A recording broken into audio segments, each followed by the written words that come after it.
Bueno, buenas tardes Camilo, buenas tardes compañeros. Buenas tardes, Rafa, volvimos. Segunda temporada. Segunda temporada, como el Netflix. Exactamente. Programa 43.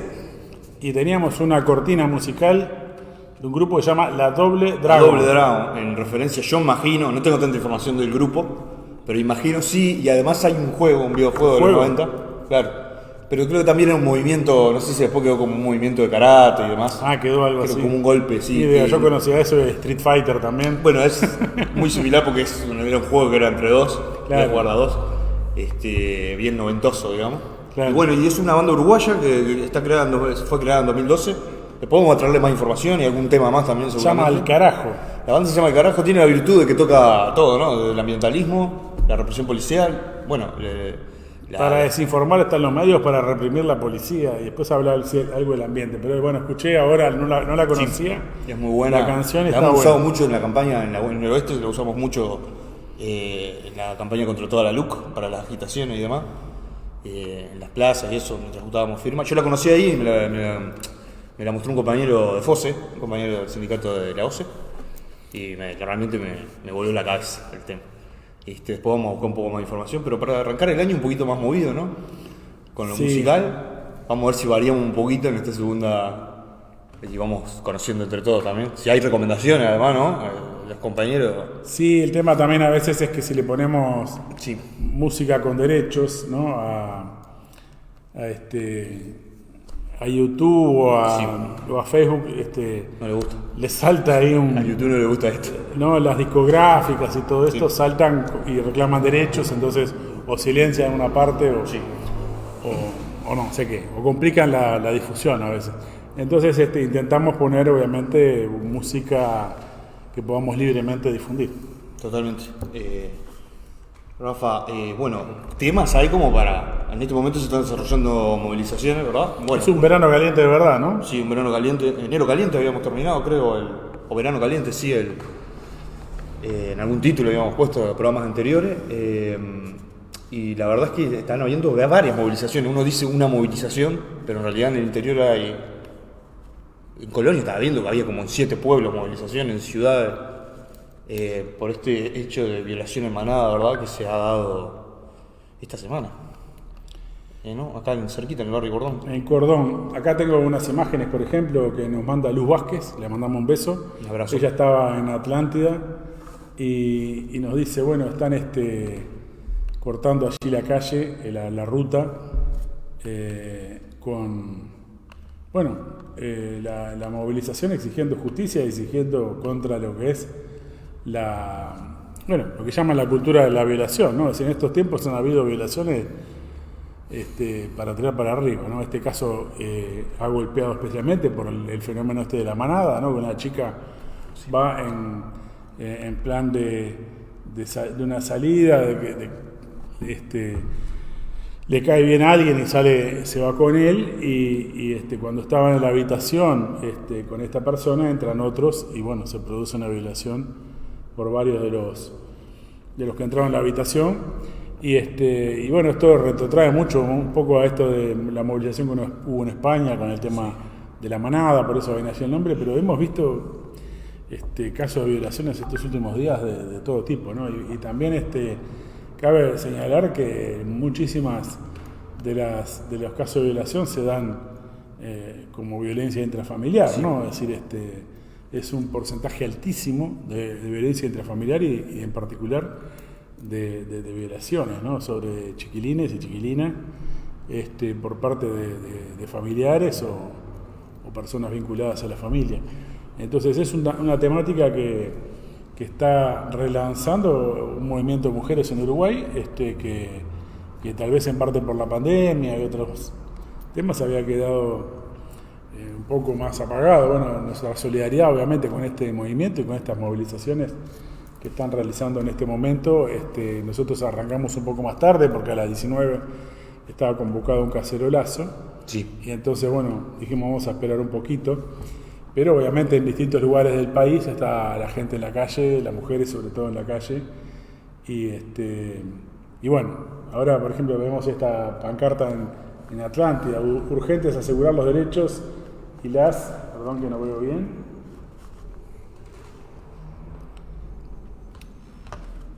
Bueno, no veo bien en sí y me imagino que los compañeros ven menos.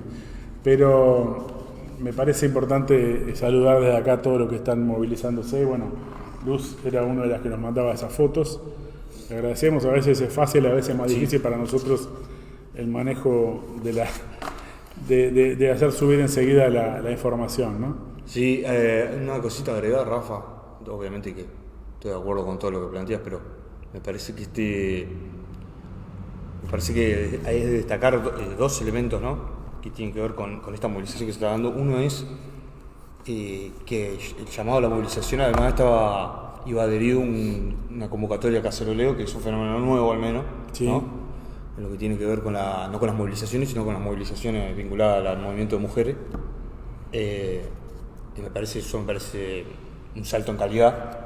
Y el propio corte de ruta que estamos viendo, ¿no? Es decir, el hecho de que haya cortes, sí se han incorporado metodología. Yo no estoy diciendo que se esté innovando, seguramente en muchas movilizaciones han habido cortes de ruta y demás.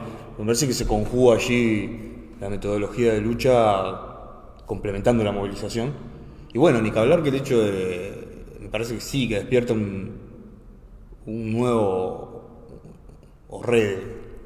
relanza un movimiento, ¿no?, de mujeres en Uruguay sobre este flagelo que es casi que una pandemia también, ¿no? Las es como una pandemia, y aparte donde la velocidad de la policía para reprimir muchas cosas acá se vuelve una lentitud y una complicidad en muchos casos, ¿no?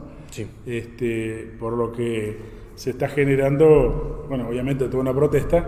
Acá estas personas habían quedado en libertad, emplazadas, mientras el juez dictaminaba si le iba a hacer una prueba de ADN para comprobar su presencia en esa situación denunciada de la violación. Y bueno, la parsimonia, ¿no?, del poder judicial, del poder de la propia policía en todas estas cosas es brutal. Hay que recordar que, sin que sea exactamente lo mismo, todo el fenómeno de la Operación Océano ha llevado, no sé cuánto tiempo ya lleva. No, y que además después se reveló que hubo un boicot abierto, ¿no?, a la investigación por parte de la policía. O sea, por parte, es claro que se desapareció un expediente por el que remueven al fiscal, a la jueza, sí. Y queda claro que eso fue un boicot a la investigación. O sea, ese es el nivel de, ¿no?, bueno, acá tiene que ver con... Yo ahora veía, hoy iba manejando y escuchaba en la radio que removían a un fiscal, ahora no recuerdo exactamente, un juez creo que era en Bolivia, por lo que era su connivencia con un depredador sexual, pero asesino incluso, ¿no?, psicópata, donde lo había protegido. Bueno, el ministro de gobierno vinculado al área lo removía. Es decir, esta es una temática obviamente que es internacional y que muestra también la connivencia de los estados, de los gobiernos, en este tema, ¿no? Porque aparte, muy particularmente los gobiernos de derecha son proclives a responsabilizar a las mujeres porque si se cuidaron o no se cuidaron. Bueno, y los periodistas ni hablemos, ¿no? Está este caso de este periodista Fablet, que ha sido repudiado por muchas periodistas mujeres también. Ha generado toda una polémica porque pretende colocar a la persona que es la víctima como responsable de no cuidarse, ¿no?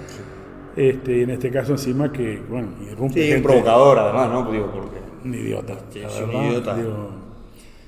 Además de muy reaccionario... Pero que refleja, ¿no? Es decir, es como un vocero de un sector de manera burda, ¿no? Y grosera, pero digo, de un sector que realmente razona de esa manera y que opera incluso para mantener un estado de cosas que...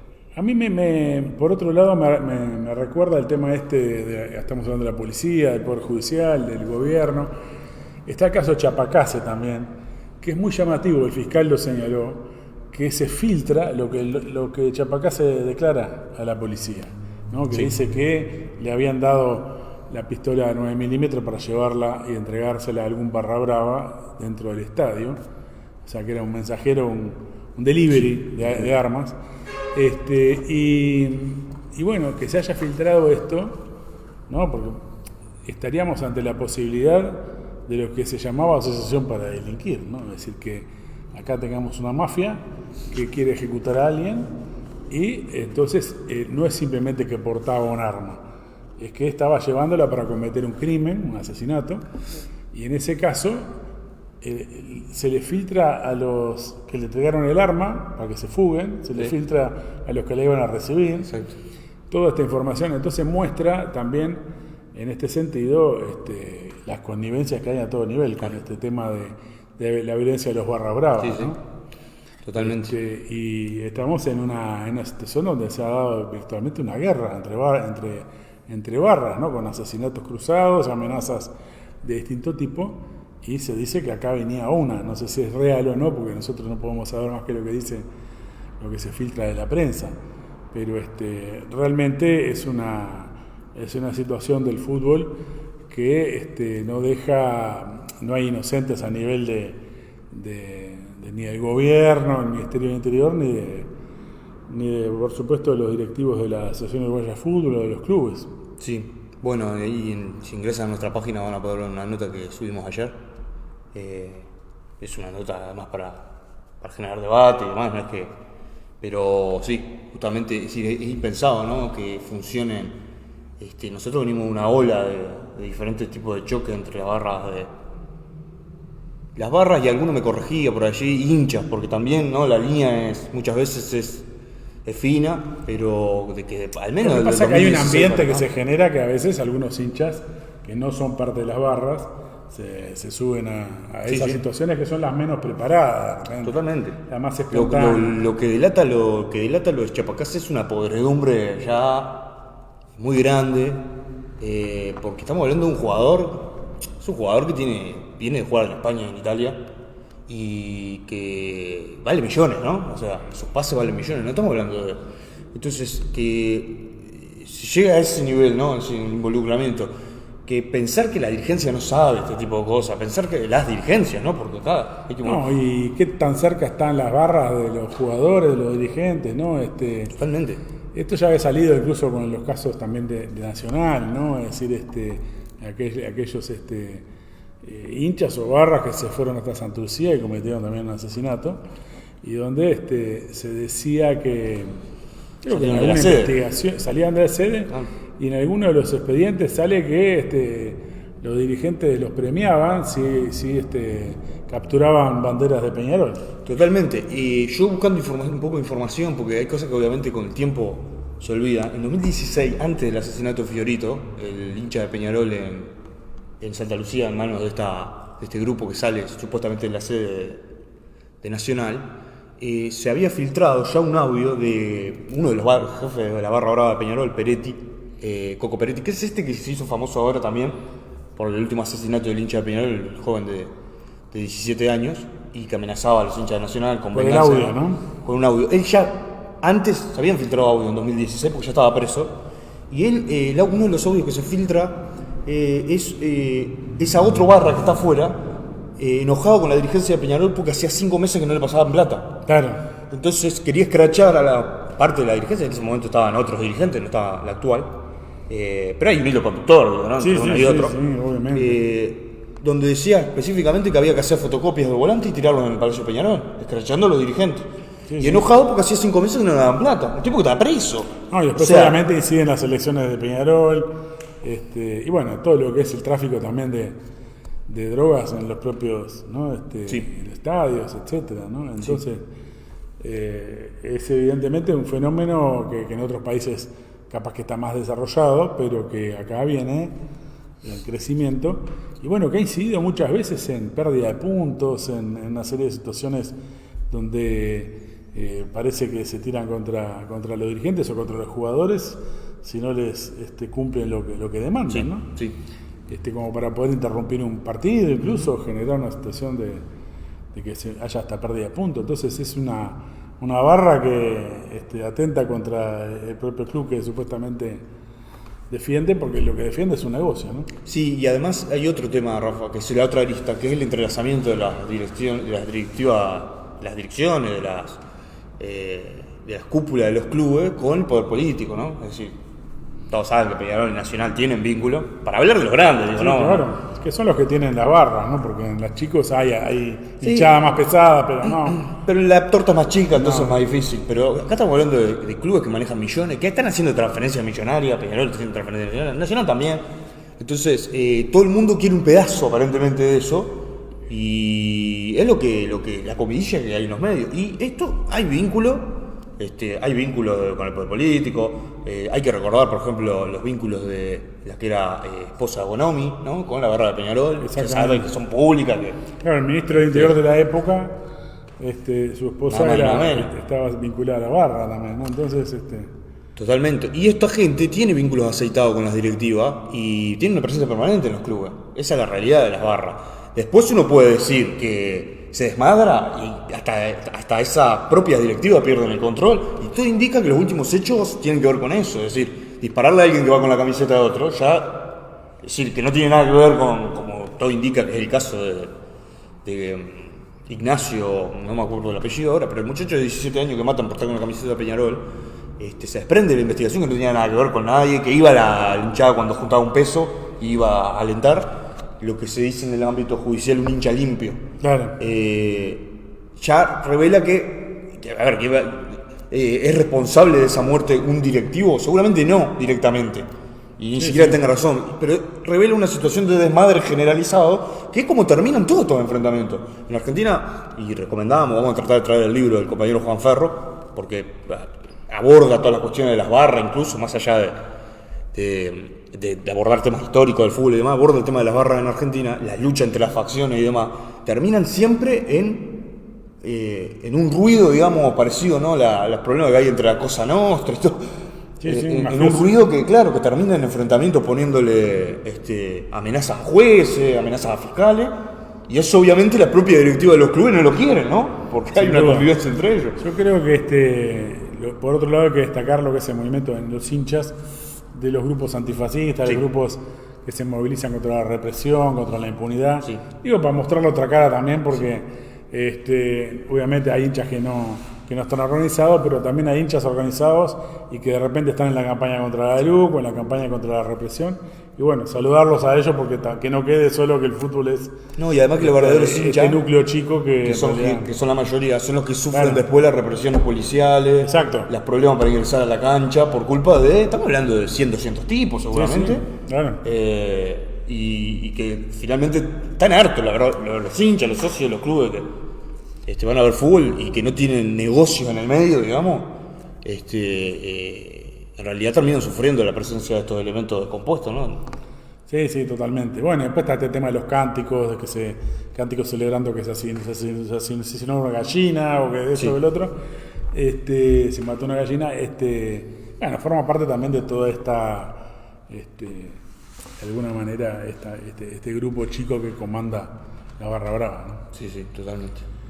Bueno, no era el pero tema de hoy, pero... está vinculado a los Chapacase. Vamos a hacer el puente, porque la discusión que había, lo comentábamos antes de que salíamos al aire, hay un debate sobre si a Chapacase lo agarran por la LUC, que permite, en teoría, según Schipani, que lo tuiteó así, y otros más, pero Schipani, digo, es una de las figuras, permite revisar los autos, claro. O por el guardián de Bonomi, que permitió las escuchas de intercambio entre Chapacase, el primo, elementos de la barra.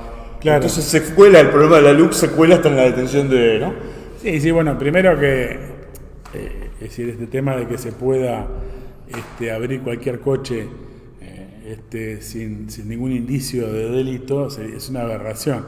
La realidad es que ya estaba vigente en leyes anteriores, más allá del guardián, ¿no? Decía en situaciones de determinados operativos, obviamente también en situaciones donde había indicios de un delito, ¿no? Es decir, o sea que no requería exactamente la LUC para incluso hacer un control policial frente a un partido clásico de los autos que se iban acercando a Maldonado. En particular, aparentemente en este caso, por lo menos así lo dice el periodista Gabriel Pereira, lo menciono porque es un periodista muy vinculado a sectores policiales. La verdad que lo dice él, no estoy diciendo ningún infundio, no lo estoy acusando, lo dice él, es un defensor en general de Bonomi además, y el periodista dice que a través de escuchas de un barra brava se enteran que Chapacase lleva un arma y en qué vehículo va o en qué tipo de vehículo por lo menos, etcétera, y por eso lo están esperando, no es simplemente que en un un operativo en general salta el caso. La cuestión es que se ha filtrado este tema dentro de la discusión de la LUC, con acusaciones cruzadas sobre quién miente, quién no miente. Y bueno, estamos ante... Es una pelea de servicios en algún punto, ¿no? Sí, aparte de todos reivindicando a la policía y todos, obviamente que en este caso nosotros repudiamos lo que es que se estuviera llevando un arma para un espectáculo deportivo y que pudiera ser parte de una vendetta, ¿no? Por parte de la barra brava, de la mafia. Lo que aquí hay de todos modos es una discusión sobre quién armó mejor a los policías, quién le da más elementos para reprimir, etcétera, etcétera, en un debate entre dos variantes del orden burgués, ¿no? Es decir, entre dos variantes que en el caso de defensa del Estado capitalista y de su aparato represivo, ¿no? En el caso del gobierno está en su terreno, digamos, ¿no? Porque es el que está defendiendo el hecho de mantener la integridad de la LUC. En el caso de los elementos del FA, que por ejemplo uno es Bayardi, que fue ministro de Defensa, ¿no? En su momento, y abiertamente defiende obviamente el guardián, la persecución, todo el tipo, ¿no? de inteligencia y demás, en general, no solamente para los casos, ¿no? en el que se involucran sectores de barra brava y demás. Eso demuestra que la limitación de la dirección, ¿no? de los que detentan la dirección de la campaña contra la LUC, ¿no? Y que han hecho todo lo posible porque lo que dice Schifani bueno, miren, gracias al artículo 24, no recuerdo si era el 24, pero supongamos que era el 24 de la LUC, se pudo detener a Chapacase y evitar muertes y un montón de cosas que dice, ¿no? Y bueno, tiene sentido que lo diga, ¿no? Schifani, que sea caracterizado justamente por ser un defensor mediático y de las redes sociales de todo lo que hace el gobierno, más que algunos blancos incluso, ¿no? Pero en el caso de los sectores del FA que salen y plantean el problema del guardián, el problema demuestra la limitación de una dirección para luchar contra el gatillo fácil, para luchar contra la represión de los jóvenes en los barrios y todo lo que es el carácter de reforzamiento del aparato represivo. Sin duda. Podríamos ilustrar esto con algunos videitos. Sí.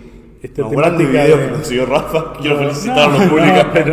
Pero me parece que yo no lo había visto. La impresión que me causó fue... le dije, pero pasamos los videos y terminamos el programa porque hablan por sí solos. Claro, muestran la polarización entre dos direcciones burguesas, dos direcciones privatizadoras, dos direcciones que defienden la represión policial por distintas variantes o con matices. Y en este caso vamos a escuchar primero un video de Michelini, que fue reproducido, por eso no es ningún mérito de lo mío, fue reproducido en algunos lugares en Twitter, creo que en algunos medios. Esto salió en el programa Esta Boca es Mía, vamos allí. Vamos al tema de la portabilidad. Acá hay dos libertades. Una es el número, está muy bien, si la fotografía está muy bien.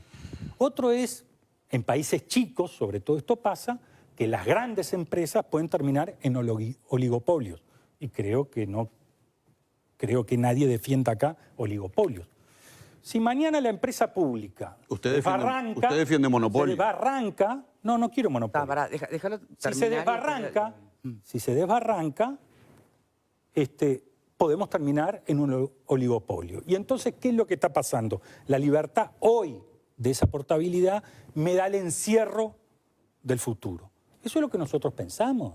No quiere decir que en determinadas circunstancias, esto, lo otro, se pudiera dar un cambio de número, pero vamos a pensarlo, sacalo de acá, vamos a pensarlo bien, vamos a construirlo bien. Pero esta forma, no. Incluso, me dieron un dato ayer, de que Antel está captando mucha más gente. Claro. Y yo pregunto, ¿nosotros queremos solo un mercado dominado por Antel? ¿No es mejor que haya competidores? Ahora, no generemos una situación... ¿Pero en serio está hablando? ¿En serio? ¿Eso lo dijo de verdad? Fernando, El razonamiento está bien. ¿Usted cree que yo miento? No, pero capaz, no, miente no, pero capaz. ¿Usted cree que yo quiero Capaz que todo quiere el Banco revisar. República sea... Capaz que quiere revisar lo que acaba de decir. No, no voy a revisar. ¿Usted cree que yo creo que el Banco República sea el único banco del país? No, ¿Usted pero. cree que yo no creo que a veces la competencia genera cosas No, pero impensables? yo le digo que Ansel. Bueno, ahí teníamos una primera aproximación al tema, ¿no? Es decir, donde vemos a un Michelini, que es uno de los referentes principales de la campaña por parte del Frente Amplio, defendiendo, bueno, en nombre de la competencia, que claro, ¿no? Y que las multinacionales puedan intervenir en el negocio de las telecomunicaciones, del mismo modo que defiende que los bancos privados extranjeros, los bancos extranjeros obtengan una ganancia. Es decir, hay que decir que los bancos han obtenido 700 millones de dólares de ganancia el año pasado y por lo tanto esa guita se la llevan fuera del país. Dice, no quiero que esté solo el Banco de la República, quiero que intervengan, que se la lleven. Porque eso haría muy bien a la competencia, que no esté solo el Banco de la República. Y en el caso de lo mismo de las telefónicas, ¿no? Sí. Entonces, acá no, tenemos que ser muy claros, porque nosotros hemos llamado a votar el sí rosado, porque no está presente la oposición contra toda la LUC en el plebiscito, que es lo que debería haberse colocado en discusión. Lo que está acá colocado es una campaña del Frente Amplio y de la cúpula del PIT-CNT, que es una campaña que defiende la privatización también con otro ángulo, con otra perspectiva, pero que son dos variantes privatizadoras. Del mismo modo que si vamos a las temáticas de la seguridad o vamos a la temática del derecho de huelga, la temática de la educación, en cada una de ellas podemos encontrar que se contraponen dos variantes, pero no realmente una oposición de clase del movimiento obrero contra el Estado burgués, el Estado capitalista, que era lo que hubiera planteado una campaña contra toda la LUC. Entonces, por ejemplo, en la temática del derecho de huelga, la LUC viene a legalizar limitaciones al derecho de huelga que estaban antes de la LUC, muchas de ellas, ¿no? Hay que recordar que se aplicó en gobiernos frente amplistas innumerables veces los decretos de servicios esenciales contra las huelgas, sobre todo trabajadores públicos, pero no solamente, para aplastar su movilización. Estaba prohibida las ocupaciones de empresas públicas y también, a través de la justicia, también muchas veces se intervenía para impedir ocupación de empresas privadas, por ejemplo, la de la compañía del gas, que fue desalojada por una orden judicial y el gobierno obviamente no había legislado para permitir que la ocupación fuera parte del derecho de huelga, como es la reivindicación histórica del movimiento obrero. Por lo tanto, ahí tenemos una continuidad con medidas antihuelga de la propia LUC, sí, que en algunos casos llevan a nivel de la ley lo que antes era un decreto, es decir, le da más fuerza a este curso represivo y antiobrero, pero es una variante, es un enfrentamiento entre dos variantes que defienden la limitación del derecho de huelga o hasta la prohibición del derecho de huelga a ambas partes, porque eso es los servicios esenciales. En otras temáticas como los piquetes, que ahora están las compañeras haciendo piquetes, cortes de ruta son piquetes en defensa de los derechos de las mujeres contra las violaciones, por el juicio de castigo a los responsables de estas violaciones y en contra de lo que es la lentitud del Poder Judicial y el Poder Político para reprimir estas barbaridades que se han dado. Bueno, en estos piquetes, antes se enfrentaba también el decreto antipiquetes de los gobiernos del Frente Amplio. Es decir, ya existían herramientas legales, en este caso no era una ley, era un decreto, y con la LUC se eleva la apuesta y se profundiza esa política represiva. Pero estamos hablando de dos variantes burguesas, dos variantes de defensa del Estado capitalista y de su represión sobre el movimiento obrero o sobre la protesta social en general. Sí, y además me parece importante esta descripción que va a hacer Rafael, porque muestra bien a las claras, a la luz, con mucha claridad, el tema de que los gobiernos que pasaron desde el 2003, 2002, es decir, toda la ola de gobiernos progresistas, denominados nacionalistas, centroizquierdistas, como queramos denominarlo, en sus diferentes variantes por América Latina, pavimentaron el camino, ¿no? O sea, de la derecha, el retorno. Totalmente, le fueron generando normas que favorecían que cuando arrancara la derecha del gobierno ya tenía un arsenal legal como para atacar al movimiento obrero. Este es un ejemplo, me parece que en este caso, en el caso del decreto antipiquete, bueno, las escuchas, la represión, el reforzamiento. Bueno, pero hay que recordar que Michelini es consecuente, quiero decir, es coherente con lo que fueron 15 años de gobierno del FA. Cuando en 2004 se le daba la tercera banda de telefonía móvil a Claro, Sutel le pedía a Tabaré Vázquez, que todavía no era el presidente, que impidiera eso, porque en 2005 ya arrancaba su gobierno, y que impidiera que se diera una nueva línea, es decir, una nueva banda a otra telefónica internacional. Claro. Sí, sí. Y Tabaré Vázquez la mantuvo. Es decir, dijo, sí, bienvenida a la competencia al estilo de Michelini. Nadie puede sorprender. No, estamos hablando de, mirá, se agarraron de una frase de Michelini. No, hubo 15 años de gobierno del Frente Amplio a nivel nacional, donde ya el Frente Amplio en el gobierno municipal había llevado adelante privatizaciones. Algunas de ellas hay que decir, ¿no? Ahora Esteban Valenti es el hombre que va a manejar la campaña como publicista, la campaña del sí. Valenti fue uno de los impulsores de la privatización de los casinos municipales, cuando Tabaré Vázquez era intendente, lo que provocó que como Jorge Zabalza, que era presidente de la Junta departamental por el Frente Amplio, votó en contra, no tuvo andamiento esa privatización, se agarró una gran crisis en el gobierno departamental y en el Frente Amplio, al punto que Tabaré Vázquez llegó a renunciar a la presidencia del Frente Amplio en ese momento que la ejercía. En esto quiero mandarle un saludo a Jorge Zabalza porque anda con problemas de salud, tuvo una intervención, sabemos que está saliendo, que está mejorando. Bueno, un abrazo a Jorge Altambero Zabalza, pero no nos vamos a extrañar. Hubo 15 años de gobierno del Frente Amplio, ya van, no sé, 30 y algo, ya ni me acuerdo cuántos, desde los 90, sí. Desde el año 90, gobiernos del Frente Amplio en la Intendencia defendiendo una línea privatizadora, una línea de entregar recursos del Estado a manos privadas, o de abrir la competencia con las empresas públicas por parte de empresas privadas, como en el caso de la telefonía móvil.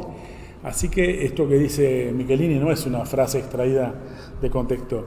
No sé por qué se siente tan sorprendido este periodista o Marguerí o este opinólogo, sí, porque en realidad no es nada imprevisto. Es decir, ha sido la política del Frente Amplio que Sutel ponga como vocero a Michelini.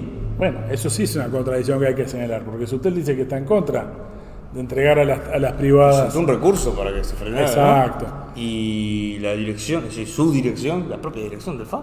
Claro, pero acá hay una cosa interesante que es esta. No se reduce a una estupidez la discusión sobre la portabilidad numérica si la separamos de la denuncia de lo que es la privatización de las telecomunicaciones más en general, la existencia de dos empresas multinacionales interviniendo en la telefonía móvil y que pretenden que le abran más campo para la intervención. Entonces discutimos sobre si ganó o perdió 400 clientes nuevos Antel. Entonces, si Antel ganó 400 clientes nuevos, la loca es buena. Si Antel perdió 400 es mala. Claro. 400 clientes que no mueven la aguja para ningún lado. Y esta es la campaña que diseña el Frente Amplio. Claro. Y en parte, es decir, cuando uno dice la campaña contra toda la LUC, no era para discutir artículo por artículo, estadística por estadística en 476 artículos, sino en primer lugar la denuncia del régimen político, claro. ¿No? Es decir, el hecho de que un presidente pueda mandar al Parlamento un proyecto que está con 500 artículos, violando la propia Constitución, pero utilizando un mecanismo constitucional completamente reaccionario y antidemocrático, claro. Que podía implicar que esa ley se aprobara sin votación de las propias cámaras. Y que de hecho los 800.000 firmas, que se juntan, bueno, 15 días, el impulso por la firma fue fenomenal, no se juntó sobre esa base, sobre discutir artículos, como plantea Andrade, de manera tramposa. Andrade dice, acá tenemos que discutir los artículos para que la gente tenga la mayor información. Lo que dijo en su momento, ¿no? Dijo que era un proyecto donde se iba a votar sobre sí o no el gobierno. Exacto. Cuando arrancaba la campaña. Claro. Y es coherente, porque en realidad, pero no es solo sí o no al gobierno, porque no es que quiero este gobierno, viene otro gobierno que va a hacer más o menos lo mismo, va a seguir privatizando, va a seguir aplicando leyes de urgente consideración, recurrir a mecanismos antidemocráticos para gobernar.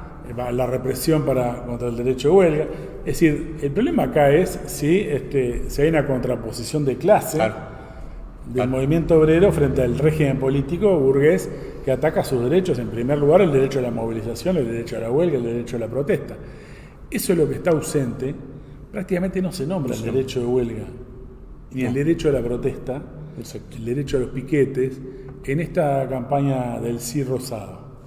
Que, repito, nosotros vamos a llamar a hacer nuestra propia campaña, hacemos por votar sí contra el gobierno y contra su look, pero con una perspectiva de clase completamente diferente y una perspectiva que, repetimos, es contra el gobierno y contra este régimen político, porque no es solo un gobierno, sino un régimen de clase y una forma de gobierno que establece lo que es la represión del derecho a huelga. Podríamos ir ahora a otro videíto que confirma, para el que le quede duda, confirma aún más esta orientación, ¿no? Claro, porque... En realidad, que pase esto con Valenti, antes de ir al video, tiene todo el sentido del mundo, ¿no? O sea, que Valenti sea la dirección. Bueno, es notable, porque Valenti primero estuvo en contra... Bueno, primero se fue del Frente Amplio, hizo una alianza con Mieres y terminó alentando un poco este retorno de la derecha. Pero más allá de eso, en el tema del referéndum, él, que es un sabiondo, dijo, esto va al muere. Sí, pero no solo dijo esto va al muere. El gurú genial que ahora pusieron, él defiende gran parte de la luz. Y bueno, vamos a escucharlo un poco. Como dijimos, ¿no? Confirma que esto... Claro, aparte él está vinculado por su pasado, por su militancia pasada, sobre todo al ala derecha del Frente Amplio que estaba en contra de lanzar el referéndum. Y él mismo lo dice. Es que hay sectores del Frente Amplio que estaban en contra. Que algunos lo dicen más abiertamente, otros menos abiertamente. Entonces, esta definición de Valenti me parece muy importante escuchar lo que decía hace unos meses antes que se supiera. Es decir, cuando había arrancado la campaña y ponerle Gamo llevaba 100.000 firmas, iba a Paso Tortuga, después llegó a 800.000 firmas. Bueno, es lo que colocaba Valenti en un programa que se llama En Perspectiva, en la tertulia En Perspectiva, como un comentarista opinaba lo siguiente. Primero, creo que es un error del Frente Amplio, como lo consideran algunos integrantes del Frente Amplio explícitamente y otros lo dicen por abajo, jugar todo a una carta es muy peligroso, es falta de línea política, es decir, bueno, como no tenemos claro ciertas cosas y no las vamos a reconocer, nos tiramos todo contra la LUC y la LUC se transforma en el diablo de este periodo. Tanto desde el punto de vista, si juntan la firma, que es muy difícil, como si vamos hacia una votación. Va a ser muy difícil. Entre otras cosas, porque es cierto que va a ser una cosa sobre el gobierno. Yo no quiero un gobierno, 5 años de un gobierno que no exista, que esté descalificado por la ciudadanía. Yo quiero que este gobierno, que no es el mío, que no apoyo, haga todo lo que pueda hacer para que este país funcione, y si no funciona y hay problemas y quedan heridas, y bueno, se resolverán como se resuelven en el Uruguay en el momento de las elecciones. Entonces, eso es un primer aspecto. Segundo aspecto, la elaboración conceptual que hay sobre la propia ley es bastante pobre, pero no importa. A mí me parece extremadamente peligroso y con falta de rumbo esto de que todo se concentra en un solo punto. Además de que quiero decir que está bien, Martín, eso de la legítima defensa, no es que ya la ley ya se aprobó hace bastante tiempo, Acá los muertos por gatillo fácil de la policía no aparecen, A mí no me gusta. Bueno, bastante claro lo de Valenti, porque me parece importante señalar que él dice que quiere defender la continuidad del gobierno. ¿No? Es decir, es impresionante. Además de que, fíjense que cómo culmina ese video, ¿no? Diciendo que no hubo gatillo fácil, que no es ningún riesgo, ese es el problema. O sea, como que sería una tontería denunciar el gatillo fácil de la LUC. Este es el hombre que pusieron a la cabeza de la campaña. Una bronca de las bases impresionante. Pero hasta el diputado del Partido Comunista, Núñez, tuvo que salir a criticarlo, porque alguien que no hizo nada por la campaña, alguien que estaba en contra, tenemos imágenes, creo que están en todos lados, sobre Valenti rechazando la cuestión del Firmar, referéndum, ¿no? Sí, El uso de convocaba, firmar. él decía que no firmaba y convocaba a no firmar. Es Miren, decir aquí que- hay un tuit de octubre del 2020 que dice: no comparto la esencia de la LUC, sí algunos artículos. Convocar un referéndum contra la LUC parcial o total es un grave error, etcétera, etcétera, ¿no? Esta era una de las imágenes que queríamos mostrar también. No queremos tampoco aburrir, porque la verdad que creo que mucha gente ya sabe quién es Valenti y tiene claro su rol. Acá decía, era esto en enero del 21, hace un año. Es un año. Yo no firmo por el referéndum. Parece que al final firmó, no sé. Pero esta era la tónica de sus intervenciones en las redes, lo mismo que en su programa, en su columna en Perspectiva, ¿no? Entonces, a este hombre lo pusieron a la cabeza de la campaña porque el ángulo de la dirección del Frente Amplio es ganar el centro, y para eso tienen que limar las asperezas con la otra parte. Tienen que borrar, es decir, en vez de colocar lo que planteamos nosotros, obviamente que no se lo pedimos al Frente Amplio, ¿no? Que es una oposición de clase al régimen político, no solo al gobierno. Aquí lo que están planteando es buscar cómo ganan a los que están en el medio, y en este sentido llevar la campaña aún más a la derecha de lo que la venían llevando. Es decir, si es que tenía algún tono, la campaña es un desastre, quiero decir, no. Alguna crítica que le pueda hacer propio Valenti, bueno, a las consignas que se lanzaron inicialmente por un publicista vinculado al kirchnerismo, que hablaba de que la LUC no es Uruguay. Entonces él cuestionaba que ya poner la palabra no cuando estás convocando a votar por sí es medio tonto. No, es de loco que esta gente se ha considerado gurú de algo cuando comete... Cualquier gurí que recién empieza en un sindicato y tiene que hacer un volante tiene más cabeza que estas cosas que han hecho los dirigentes del Frente Amplio en esta campaña. Yo creo que el tema que pone en el tapete Michelini, Valenti y esta campaña que va a girar a la derecha de parte de los dirigentes del Frente Amplio es que se necesita una campaña independiente, clasista, una campaña que coloque una oposición de clase al gobierno y al régimen político, y por lo tanto que desnude que acá hay dos variantes burguesas, dos variantes capitalistas, dos variantes de limitación del derecho de huelga, y podríamos ir más al tema también de la educación y otros, porque en realidad está en todos los temas la necesidad de contraponer, no solo con el gobierno, sino con la oposición burguesa, que es el Frente Amplio, y en este sentido tener una intervención propia, los sectores clasistas, los sectores de izquierda que se proclaman revolucionarios o consecuentes. Y en este sentido sería muy importante impulsar un acto conjunto de todos los sectores clasistas, de izquierda y a nivel sindical, para llevar adelante un programa, un planteamiento político, es decir, levantar un programa de oposición a las dos variantes burguesas. Llamamos a votar sí, pero no mezclamos las banderas con Michelini y con Valenti. Sobre todo canalizar una fuerza que hay abajo, y que obviamente que el propio comando de Andrade, por ejemplo, porque siempre se habla del FAI, se habla de las alas, ¿no? Pero la izquierda está guardada, el famosa, o lo que en teoría ocuparía la izquierda, se guardó, y cuando aparece una de sus figuras, digamos, miembro del Partido Comunista y demás, como Andrade, lo que dice es, bueno, yo si estuviera en el comando de campaña no hubiera sido por unanimidad la decisión de cooptar a Valenti para dirigir la campaña, como diciendo que él votaría en contra y no hubiera habido una decisión, pero bueno, que finalmente los comandos tienen que tomar medidas. Si coloca un problema en lugar de político, lo suplanta por un problema instrumental, digamos, ¿no? Pero en realidad es para la tribuna, porque el propio Andrade ha sido en el pasado el que ha dicho que había que regenerar el ala derecha del Frente Amplio.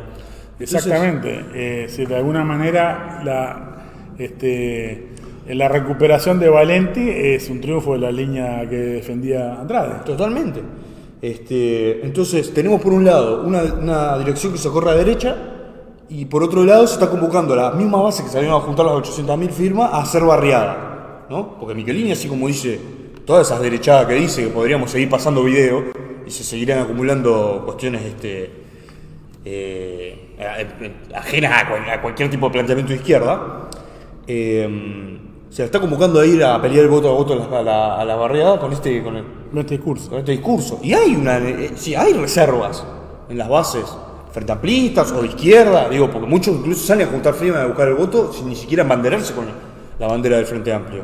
Y hay que darles un planteo a sus compañeros. Es decir, acá el rol de plantear un programa independiente y un programa que por ahora no se vislumbra, obviamente nadie lo plantea, pero que nosotros hemos tratado de abogar desde acá, desde nuestros materiales y demás, por una campaña independiente con todas estas limitaciones que ya sabemos. Hay que denunciarla, pero a su vez hay que estar ahí peleando esto para que no se lleve a los compañeros y a las compañeras a un callejón sin salida nuevamente. Es decir, un callejón que es el que plantea Valenti. Yo quiero que la calle gobierne, que tenga autoridad, que termine, ¿no? Claro, que no quede débil, que no quede imposibilitado llevar adelante la continuidad de su mandato, cuando justamente lo que debe colocar el sector del movimiento obrero, clasista, los sectores de izquierda que se proclaman revolucionarios, es la lucha para acabar con un gobierno capitalista y que no siga llevando adelante la rebaja del salario, las privatizaciones, el ataque a los docentes, el ataque a la enseñanza, ¿no? Es decir, y lo que es esta incluso situación sanitaria, ¿no? Que deberíamos entrar también un poco en eso, que es que estamos ante una nueva remontada no solo de los contagios, sino también de las internaciones del CTI y de los fallecimientos. Con el cuento que se hizo de que la vacuna alcanzaba, y esa sería la solución, bueno, lo que están planteando es la apertura completa de la economía, que ya está abierta totalmente, la apertura de las fronteras, y hoy en día ya el rastreo de los contagios no se realiza. Si una persona vive con alguien que está contagiado, incluso siendo sintomático o que está enfermo, el que vive con ellos, si está vacunado, sigue saliendo a trabajar y teniendo vida normal. No tiene que hacer cuarentena, ni tiene que pedir que le hagan un hisopado.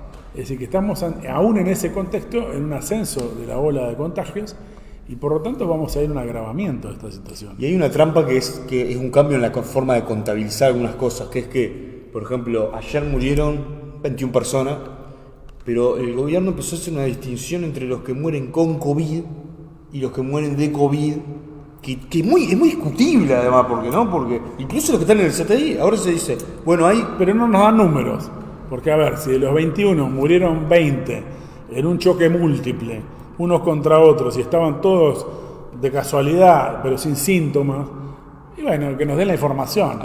Pero nos dicen genéricamente que podría haber habido alguno que murió en un choque y no murió por consecuencia de la infección. Pero es una generalidad, no dan números.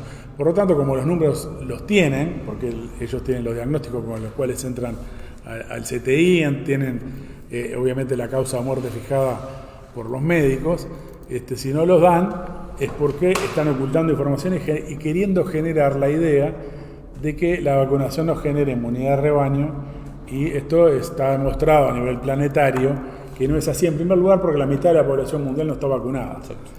Entonces esto está generando permanentemente nuevas cepas, y nadie dice, esta fantasía de que Omicron es la última cepa no la puede demostrar nadie. Claro.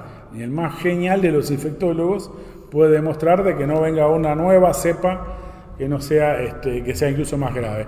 Por otro lado hay toda una discusión, porque en realidad que esta es menos grave tampoco es real.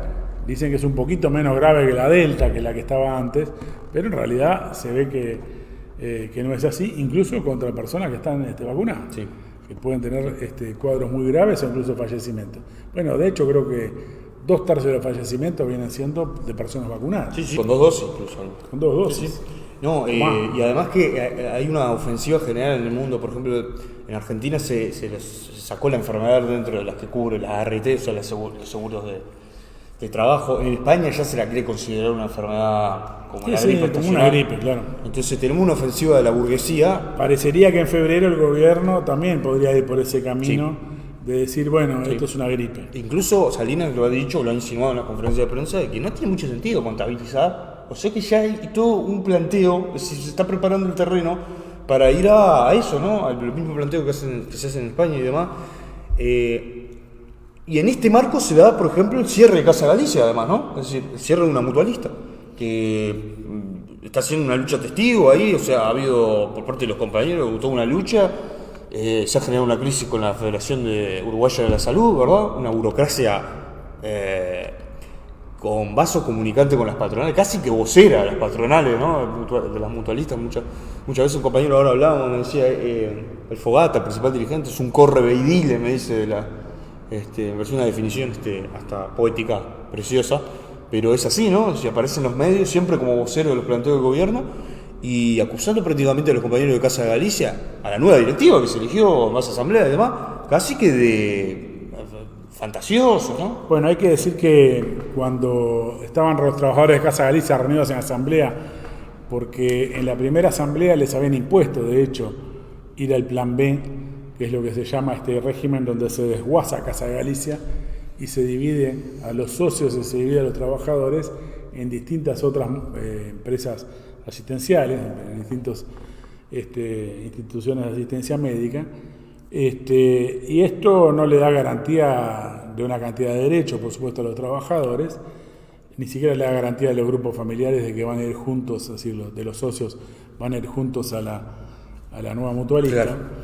Pero mientras estaban en asamblea, la FUS estaba negociando y firmando un acuerdo con el gobierno para imponer esa liquidación de Casa de Galicia. Jorge Bermúdez, le llaman el Fogata, secretario general de la Federación de la Salud, ha defendido toda esta línea, dice que el gobierno viene llevando adelante la política que ellos piden, es decir, y viene llevando adelante garantías para la asistencia. Es decir, ha salido un defensor del gobierno casi que más agudo que Valenti, ¿no? Es decir, claro. Y en este sentido, acá vemos en la pantalla una nota que sale de la última asamblea de los trabajadores de Casa Galicia, donde, bueno, insisten con el planteamiento de no al cierre de la mutualista y plantean que la FUS no participe, o sea, Bermúdez no participe en ninguna negociación en nombre de ellos con el gobierno. Es decir, una desautorización completa a la burocracia sindical que ha sido repudiada en las asambleas. Tuvo que renunciar la vieja directiva del sindicato de Casa de Galicia, que aparte renunció de un momento para otro en una asamblea dejando en banda a los trabajadores, porque no se llevaba adelante la política que ellos querían.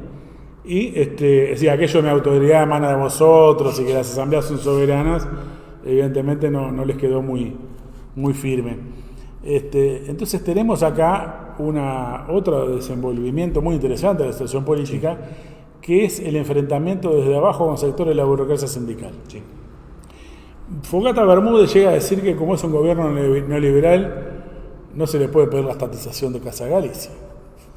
Hay que decir que los reclamos para la estatización del Hospital Español, a cabeza de los cuales estuvo nuestro compañero Juan Vital Andrada, la comisión de jubilados de la zona del reducto, se solidarizó y se unió a la lucha de los trabajadores del Hospital Español en su momento en contra del cierre. Bueno, esa campaña se llevó adelante bajo el gobierno colorado.